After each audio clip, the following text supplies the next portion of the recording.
Love or money? Oh,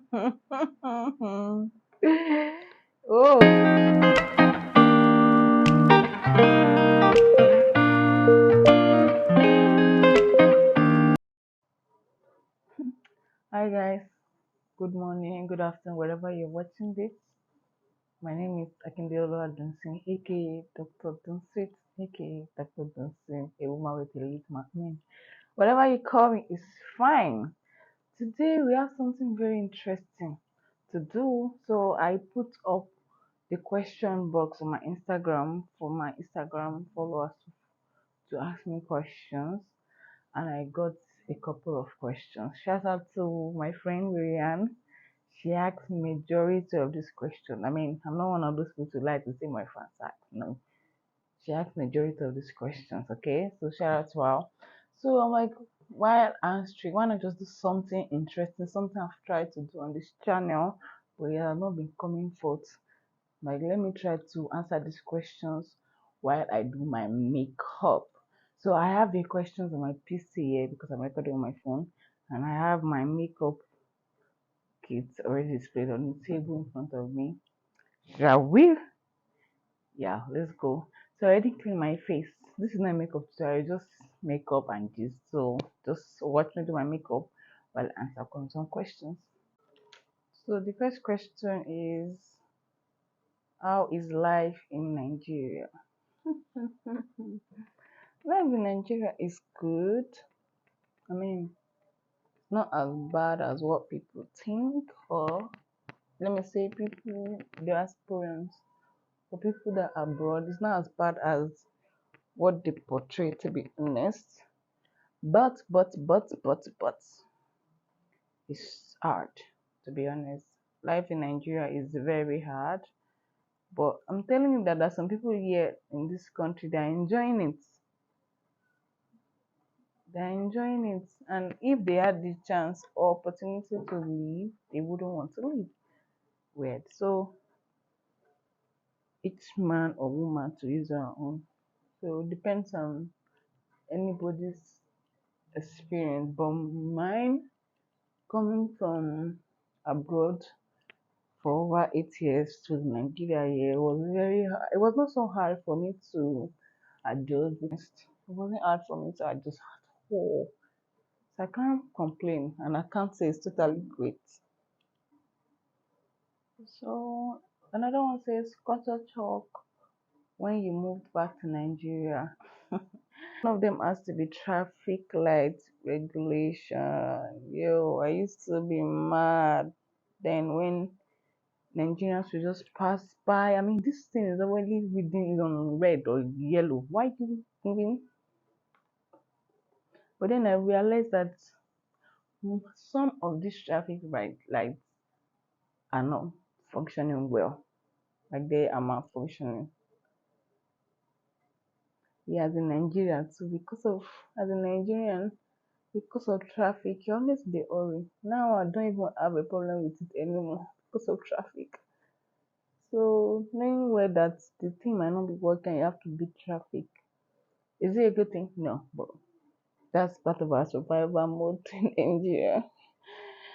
Yeah, so that's one of that. Another thing is the dating culture. Oh Lord, dating culture in Nigeria is so funny that even it's only abroad or Twitter they are fighting about saying women are as men are coming to you straight with let me take care of you first. Like we are coming to you with money.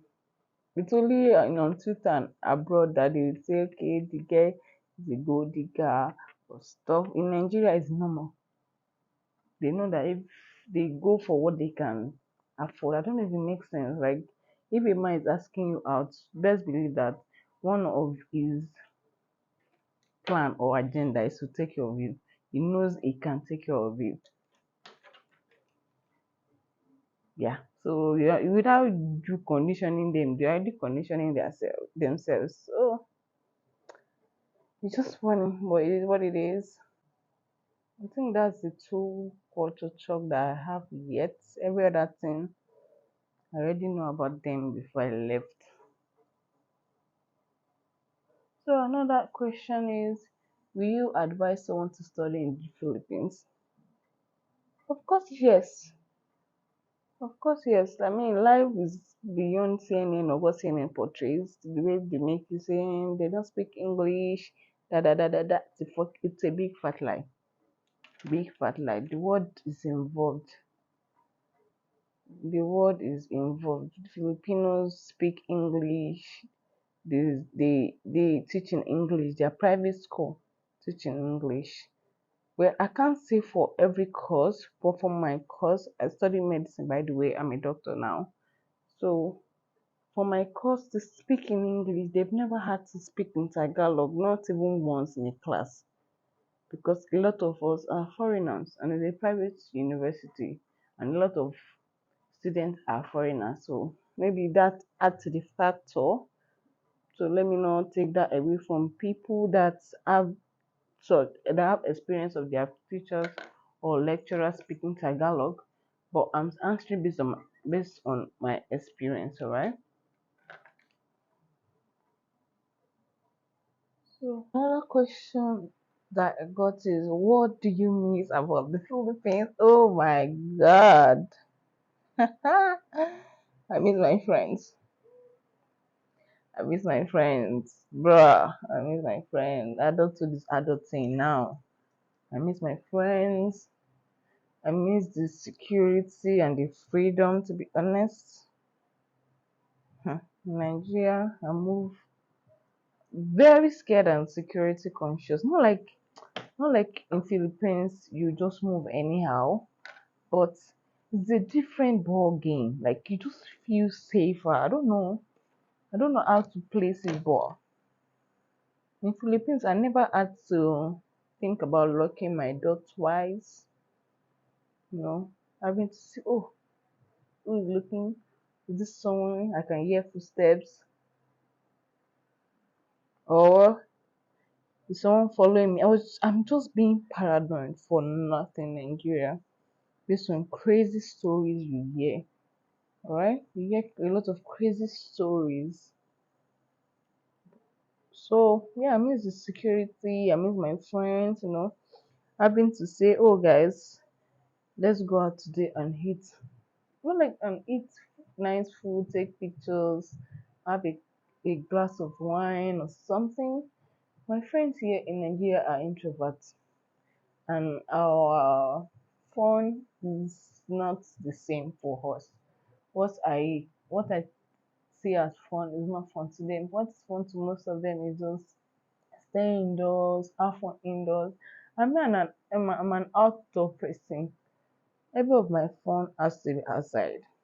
Not like when I'm inside, it's not fun, but yeah, when I say I want to have fun, it means outside. So I miss my friends.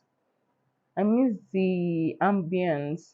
Like when you can take pictures anywhere, even in front of a house, go to the mall randomly, you take pictures. Hmm? I'm not really getting that in Nigeria, yeah. Not like they don't have nice places, but they are either you go to restaurants or beach or somewhere really selective. They are really unlike Philippines where you can just even outside your church, the ambience is good or perfect or nice for pictures taking. Yeah, so I miss my friends, I miss the ambience, I miss the 24/7 lights and water. In Nigeria, yeah, I heard that there are some places or estates in some states that they have 24 hours lights, but then their electricity bill is crazy. Unlike in Philippines, where in some province, which what we call village here, they have lights and they pay lesser amount of electricity bill. Unlike here that and for a country that don't have stable electricity, they use light electricity to pump water. So for example, if there's no lights, there's no electricity, and then you don't want to use your gen, by the way, the pump sucks in fuel like mad, and you don't want to use fuel, so basically you don't have water, and you don't have a well, you don't have water. So that's part of the culture shock. When I was in Nigeria before I traveled, there's nothing like, I don't know if there was, but I personally did not know of using pump to fetch water or something, because we had a well growing up and we used to buy water from water corporation that year, but they don't do such anymore. So that was it for me. That's part of the culture shock. So another culture shock for me is the hospital settings. By the way, I before I traveled and studied medicine, I never had the chance to go to hospital except I'm going for tests. And it's not tests for when I'm sick, or it's probably for when I was gaining admission into secondary school or high school as abroad people call it. So I never really entered into the hospital ward. But now that I'm practicing, I've come to realize that sometimes you have to improvise. A whole lot of time you have to improvise. Maybe it's the hospital that I work in, a federal hospital, by the way, teaching hospital. Maybe it's the hospital I have to work in, but yeah, their intern doctors practically do what nurses in other hospitals or abroad hospitals do. So most of these things were not taught in school, because according to them is what they taught their nurses, not us. But yeah, I had to learn all over again. There are times where it was even nurses that would teach me or help me out. It was a struggle. I would cry. I would be so tired, especially when I'm on call. Because when you're on call, you give IV medications, you transfuse patients, and you transfuse patients, you you put up hypertonic saline, a lot of things that we were told our nurses are supposed to do. So it was very, very, very crazy for me. And also when I got back, I had a lot of food poisoning. Like a lot of food poisoning. People were telling me because my gut was, but now I'm good. So yeah, it was part of it for me. So another question I have is love or money? Oh, this question is very dicey, to be honest. I honestly chose both. Because trust me, when I was quite younger, I used to think it's love, love, love, love, love, love. But now that I'm quite older, love is never enough. And money too is never enough. Doesn't, but you need money to run, for a relationship to work with. And by money, it doesn't have to be rich or billionaire. You could have thousands of money to spare. When I mean to spare, I mean you have to be generous in the relationship. You have to be able to give. What is love without giving? I don't believe, if you love somebody, I don't believe that you can love somebody without giving them shit. This is too much. Without giving them the little you have. Because trust me, that sometimes where in your relationship you just want to, maybe you guys are fighting, or the relation, you can feel the spark dying, you just want to take some vacation off, take some time off for vacation to get the spark back, or you want to surprise your partner, or to just do something as a woman. Maybe your man is going through a hard time, or you just want to buy some gifts along or some food stuff and just make a nice meal for him. It takes money. You get? Or you want to take a woman on a date, the gesture of her, you know, sending her money to buy whatever what she wants to wear, the happiness. I don't know.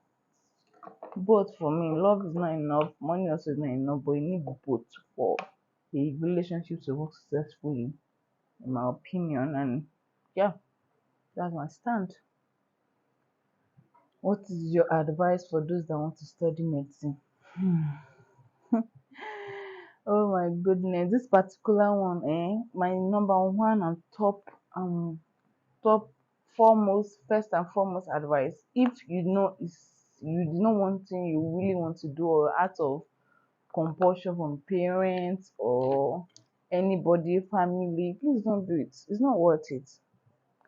It's not worth it. Trust me. This medicine is more about your choice, passion. I know it sounds cliche, but to come to a part where to test everything, it will test all of your being. Like you'll be tested a lot. So if you do it because you want to satisfy your family, they will not be there with you when things go really hard on you. Trust me, they will not be there. So personally, if you know it's not what you really want to deep down in your mind, you know it's not what really want to do, please don't do it. Another advice I would give is your foundation is even more important than what you later do later in life. Because trust me, your foundation is what your career is built on. Basically, is what your career is built on. If you didn't do well or you were not studying very well in medical school, you will have a tough time. Because at the end of the day, you keep writing exams upon exam upon exam. And medicine, the learning never stops. It never stops. The learning never stops. So most times they might take you back to your year one or they might take you back to your pre-med courses or classes.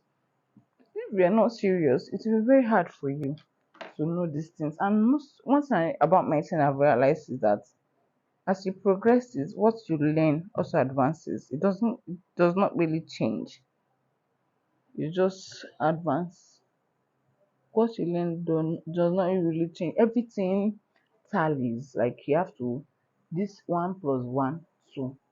So you have so for better understanding and better learning, everything has to tally. Your besties? To be honest, to say bestie,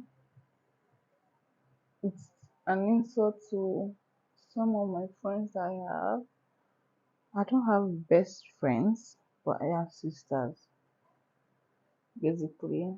So shout out to Marianne, Bimpe, shout out to you, Ifoma, Shady, you know, Shady, Angel, Precious. I have like 4 or 5 besties to be honest. Yeah, my boyfriend, my man, being number one. Yeah, I mean, you guys have already made peace with that, wife. Yeah. So yeah, how is life as an intern doctor? Oh, I'm dying to answer this question. Life as an intern doctor is hard. It's hard. It's not easy at all, but I'm surviving. That's the truth. It's not easy, but every day I always find a reason to keep going. It's hard. You do calls from 4 p.m. to 8 a.m. and 8 a.m. the next day you have to go back to your individual unit. Because when you do calls, you don't cater to your patients alone. You cater for all the patients in that ward. And the ward there may have like 4 or 5 units or departments managing their patients in the same unit. So you have to take care of those patients, every patient in that ward. Then the next day, it's not like you go and go and rest and take a day off. You have to keep going, you have to get the work done. The next day, like you didn't stay up all night. And then if you are so lucky to not be on call the next day, by 4 p.m. you have to go home. Then 7 a.m. or 8 a.m. the next day, the work continues again. Like the cycle continues. That's if I so lucky to not be on back to back call, which can actually happen due to brain drain in Nigeria. The finished look, you guys love it. I mean, if you want a makeup tutorial, you guys can request. Because I don't want to do things that will bore this video or make it longer. So that's why it wasn't really a makeup tutorial thing. So I have another question that says, are you in love? Am I in love? Yes, I am in love. Yeah, I'm in love. And let me tell you something. Love is a beautiful thing. Like if we get it right, it's actually beautiful. And this time 2 years ago, I was heartbroken. But you know what? I have so much love to give that failure to get one right to stop me from being happy, because love is beautiful. Love is happiness, to be honest, if we get it right. And by the way, your partner should not be your source of happiness. It should be, he or she to be an addition. You should be happy on your own. But then who doesn't want additional happiness? Yes, I am in love. I'm in a relationship. So yeah, thank you guys for watching. I hope you enjoyed it. I hope you liked it. If you like it and or enjoy it, please give it a thumbs up, comment, and please subscribe. And if you have not subscribed yet, please, and share with your family and friends. So yeah, thank you guys. I will see you in my next video. Bye for now.